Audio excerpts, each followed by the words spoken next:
Vous voulez éviter le blues des fêtes? Il faut limiter les sucreries. Des chercheurs rappellent que le sucre est un faux ami de l'humeur, car les sucreries provoquent en réalité une inflammation de l'organisme notamment au niveau du cerveau, ce qui favorise la survenue d'un état dépressif. Il arrive à tout le monde de ressentir des moments de cafard, de doute ou de questionnement. Un épisode dépressif qui peut survenir à des moments bien particuliers de l'année, par exemple en hiver en raison du manque de luminosité pour disparaître au printemps. On parle alors de blues hivernal. Pour y remédier, la tentation est grande de se tourner vers les sucreries, encore plus abondantes en période de fin d'année, mais c'est justement un cercle vicieux à éviter, comme le révèlent des psychologues de l'Université du Kansas, qui affirment que la consommation de sucre ajouté peut déclencher des processus métaboliques, inflammatoires et neurobiologiques liés à une maladie dépressive.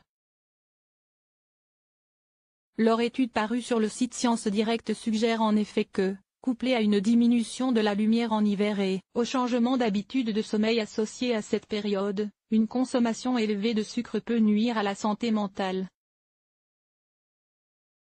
Pour de nombreuses personnes, une exposition réduite à la luminosité au cours de l'hiver va perturber leur rythme circadien et leurs habitudes de sommeil et poussera 5 à 10% de la population vers un épisode généralisé de dépression clinique, explique le co-auteur de l'étude, le Pr Steven Ilardi. Or, l'une des caractéristiques communes de la dépression hivernale chez les personnes qui en souffrent est une envie irrépressible de sucre. Un lien entre inflammation et humeur. Nous avons jusqu'à 30% de la population qui souffre d'au moins quelques symptômes de dépression hivernale, ce qui leur donne envie de manger des sucres rapides à une période où ils sont constamment confrontés à des sucreries en période de fête, ajoute le chercheur.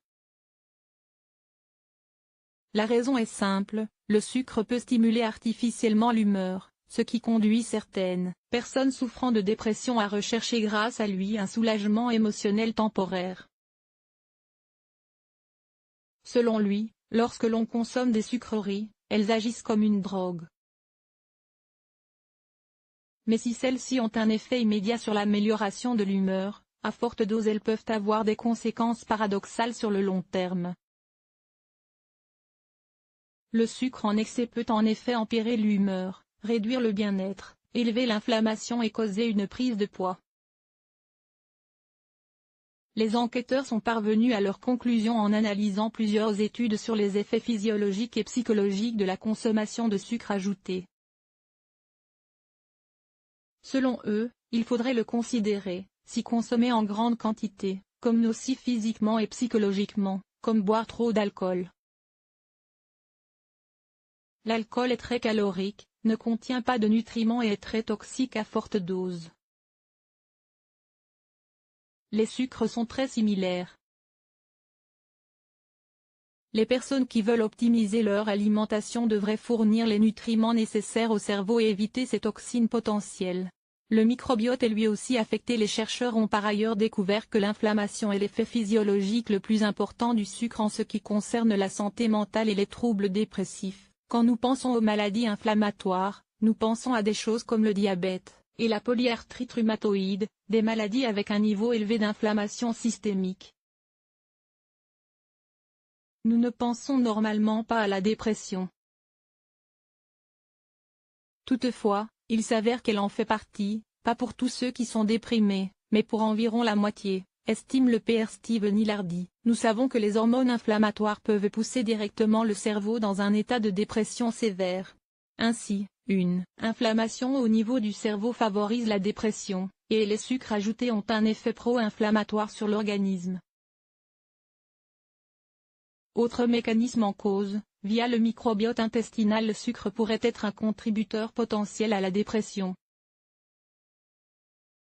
Le chercheur explique que le corps abrite plus de 10 billions de microbes et beaucoup d'entre eux savent comment pirater le cerveau. Beaucoup de ces microbes parasites se multiplient grâce au sucre ajouté, et peuvent produire des produits chimiques qui poussent le cerveau dans un état de stress et de dépression.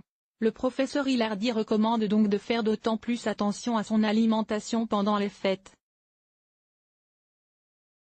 Il convient ainsi de privilégier au maximum un régime à base de plantes et d'acides gras oméga 3 pour un impact bénéfique sur le cerveau. Quant au sucre ajouté, les chercheurs recommandent la prudence, pas seulement pendant les vacances, mais toute l'année. Sur le sujet, l'Organisation mondiale de la santé recommande de ramener l'apport en sucre libre, à moins de 10% de la ration énergétique totale chez l'adulte et l'enfant. Il serait encore meilleur de réduire l'apport en sucre à moins de 5% de la ration énergétique totale, soit à 25 grammes environ par jour. Attention cependant car la plupart des sucres sont dissimulés dans des aliments transformés qui ne sont pas considérés comme sucrés.